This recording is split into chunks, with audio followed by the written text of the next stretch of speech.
sense of like Yeah, what I mean, the it's going to be numbers your show mean. today. Bro. Mine.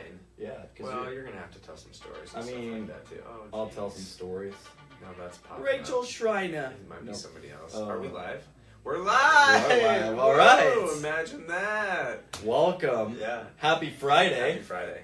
Key. I did beat him today. Beat him. You did. Mm-hmm.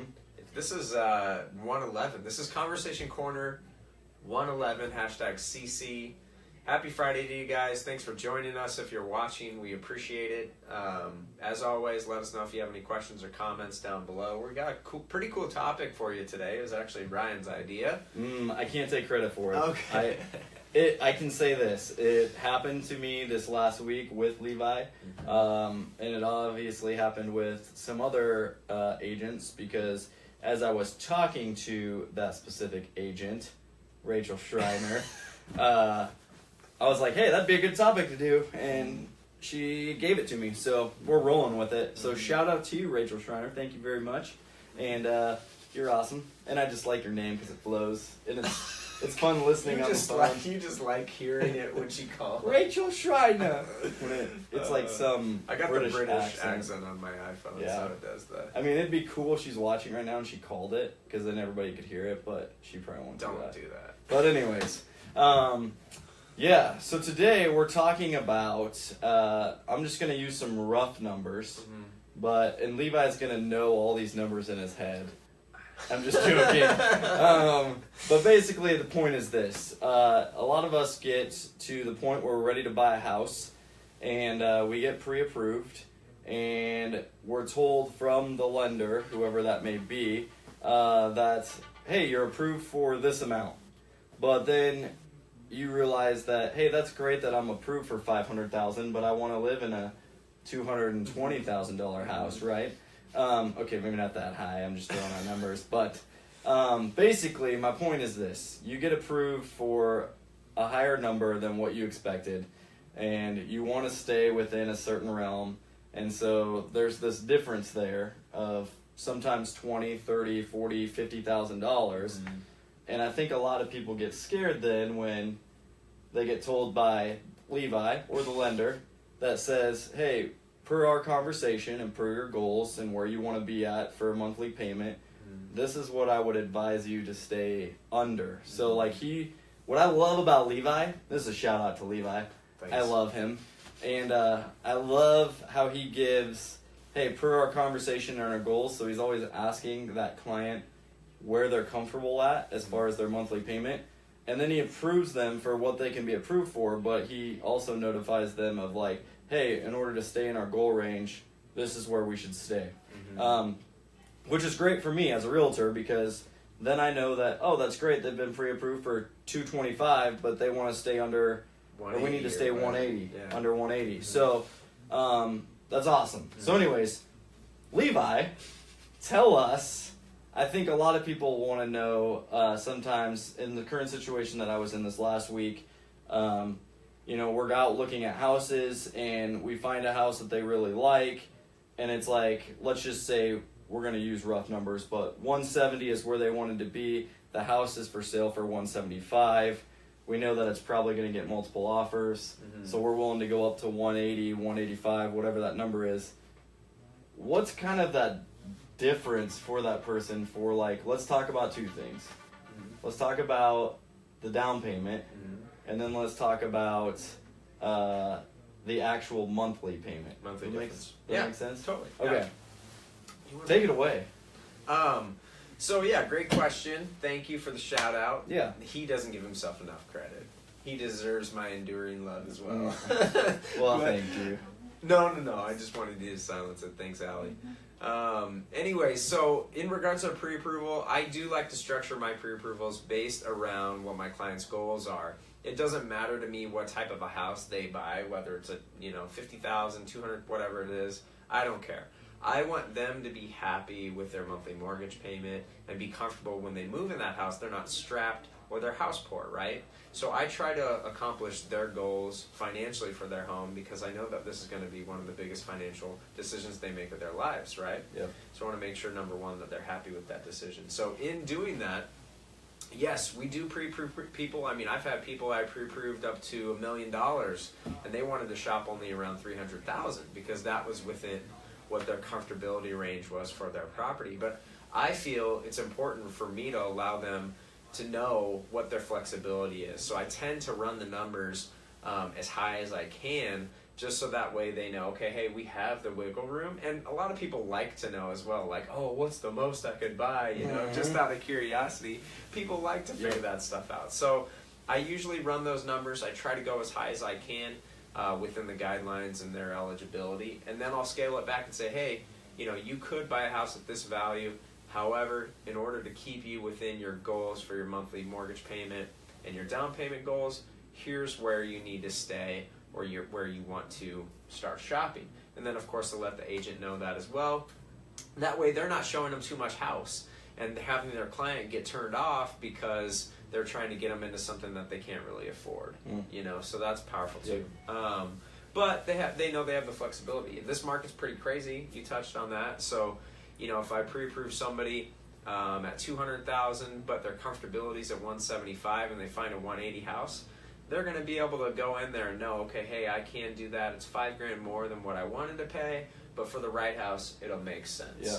Difference in payment. I was going to say, there we go. Yeah, the difference in payment, it's pretty nominal, guys. There's a general rule of thumb that you want to use is per every $10,000 of purchase price or down payment difference, whether that's higher or lower, it tends to be about $40 to $50, depending on your unique scenario. About $40 to $50 a month in total principal and interest payment difference. Okay, so wait. So if I'm pre-approved for 150, yep, and I see a house that I really love, and it's 160, my difference there of $10,000 is probably about $50 a month. Roughly, yeah. Okay, good to know.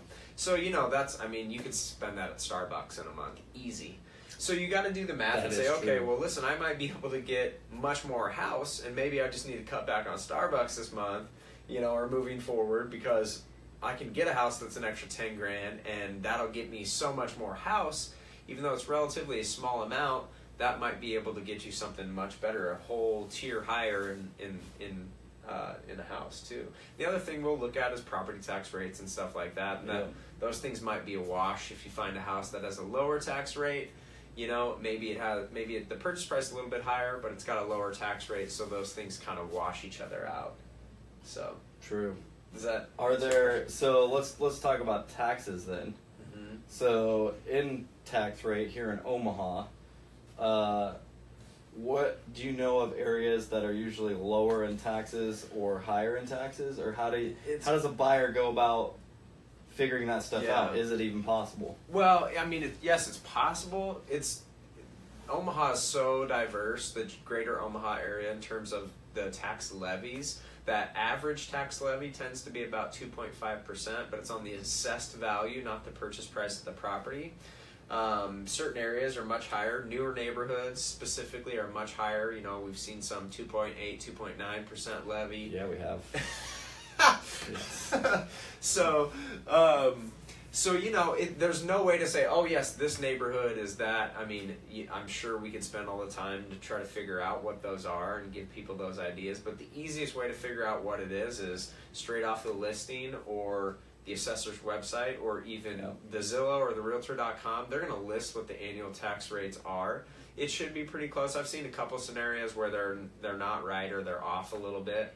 But me as the lender, I'm always going to confirm that for you. So with our clients, you know, if they're looking at houses and they have a really specific range where they want to stay, and they're very payment conscious, I'll always say, hey, you know, if you found a house that you liked with Ryan and everything makes sense about it, you really love it, and you're thinking about writing an offer, but you're really scared about what the payment's going to be, let me know the address. I'll run numbers on that day based on that property tax rate, my estimated homeowner's insurance cost, you know, interest rates for that day, all that stuff, and try to get you a better ballpark of what it's going to look like. Right on. Yep. It's good stuff. Yeah, but taxes are crazy here. They're crazy high. It's something you got to look into. Older neighborhoods tend to have lower tax rates, you know. So I feel like there's pros and cons of living in Nebraska, right? Yeah. So, for example, like having people that come move here from the coast, they're like, "Oh, this is sweet! I can pay $300,000 and get a mansion." Yeah. As opposed to paying for a shack over on the coast Yeah. for $300,000, and the same token goes for like I think taxes and stuff too. Is you get some people that then move here from out of state and they're like, holy, like how much are taxes? Yeah. Uh, 10,000 a year. Yeah, What? that's crazy. Yeah. But it's just it's the life of living in Nebraska, right? The good life. The good life. That's what everybody calls it. Yeah. And when I talk around to people, it's funny. I was having this conversation this last week, and it's kind of off topic, but it goes along with this a little bit. Mm. But I was like, "Are you ever gonna move away from like Omaha or Nebraska?" And she was like, "No way." And I was like, "Even with the cold weather," because we were talking about the weather and how it's been crappy, especially here for the first quarter. Was it you, Allie? No.